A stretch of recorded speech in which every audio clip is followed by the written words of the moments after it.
আমরা আছি এখন পুরী স্বর্গদ্বারের সামনে। আমরা পুরীতে এসেছি, এনজয় করছি।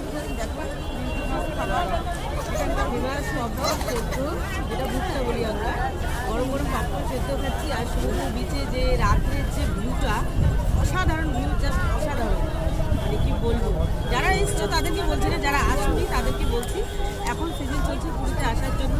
খুব গরম না, খুব ঠান্ডা না, খুব সুন্দর ওয়েদার। আর রাত্রের ভিউটা সমুদ্রে দেখো, জাস্ট অসাধারণ। প্রচুর দোকানপাট বসেছে, আমরা এনজয় করছি। তোমরা বিচটা দেখে নাও আর আমাদের হোটেলটা দেখে নাও স্বর্গদ্বারের পাশে। দেখে দাও ঘুরিয়ে।